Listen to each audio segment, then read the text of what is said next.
The Best Nest by P.D. Eastman. Mr. Bird was happy. He was so happy he had to sing. This was Mr. Bird's song. I love my house, I love my nest. In all the world my nest is best. Then Mrs. Bird came out of the house. It's not the best nest, She said, I'm tired of this old place. said Mrs. Bird. I hate it. Let's look for a new place right now.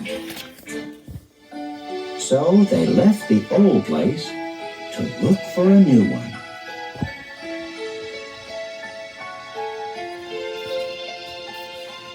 This place looks nice, said Mr. Bird. Let's move in here. But somebody else had already moved in. So they looked at another house. This one looks nice, said Mr. Bird. And there's nobody in it, You're wrong. said Mrs. Bird. This house belongs to a foot. So they went on looking. I like this one, said Mr. Bird.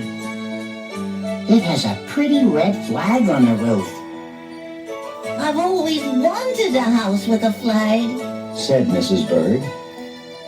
Maybe this place will be all right.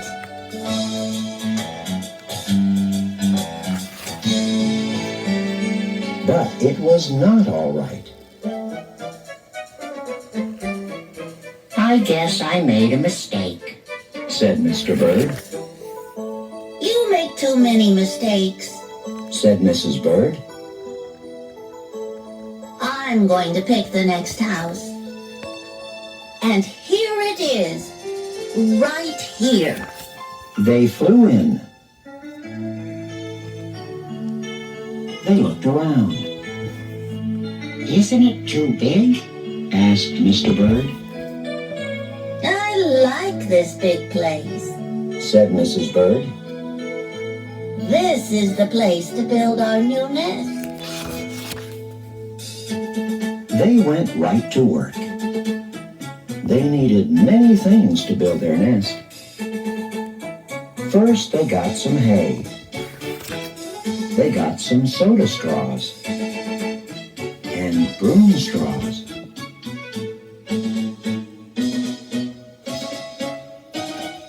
They got some sweater string.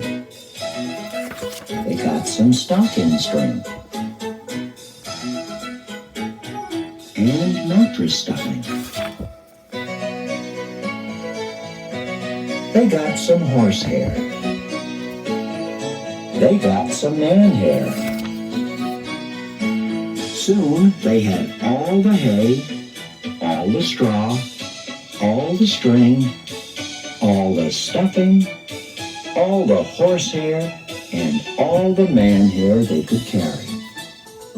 They took it all back to build their nest. Mr. and Mrs. Bird worked very hard.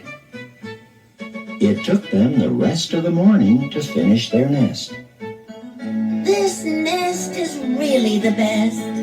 said Mrs. Bird. I want to stay here forever.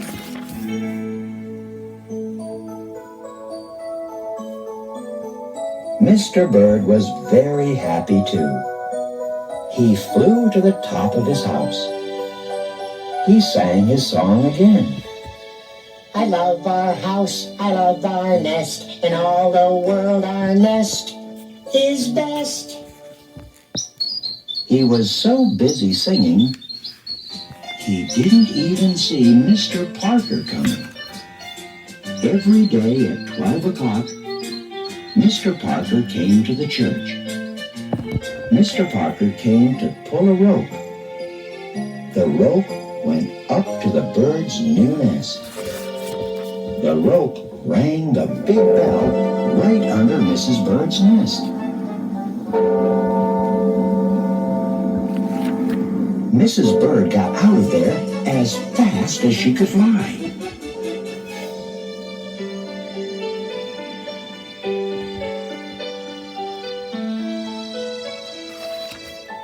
When Mr. Bird came in, all he could see was a mess of hay and string and stuffing and horsehair and man hair and straws. Where was Mrs. Bird? I will look for her until I find her, said Mr. Bird. He looked high. He looked low. He looked everywhere for Mrs. Bird. He looked down into a chimney, but Mrs. Bird wasn't there. He looked down into a water barrel, but Mrs. Bird wasn't there. Then he saw a big fat cat. There was a big fat smile on the fat cat's face. There were some pretty brown feathers near the fat cat's mouth. Mr. Bird began to cry. Oh dear, he cried. this big fat cat has eaten Mrs. Bird. Mr. Bird flew off. I'll never see Mrs. Bird again, he cried. It was getting dark. It began to rain. It rained harder and harder. Mr. Bird could not see where he was going. Crash! Mr. Bird bumped into something. It was his old house. That old house that Mrs. Bird hated. I'll go inside, said Mr. Bird. I'll rest here until the rain stops. Mr. Bird went in. And there was Mrs. Bird, sitting there singing. I love my house, I love my nest, and all the world is nest is best. You? Here? Gasped Mr. Bird. I thought you hated this old nest. Mrs. Bird smiled. I used to hate it, She said. but a mother bird can change her mind. You see, there's no nest like an old nest for a brand new bird. And when the egg popped open, the new bird thought so too.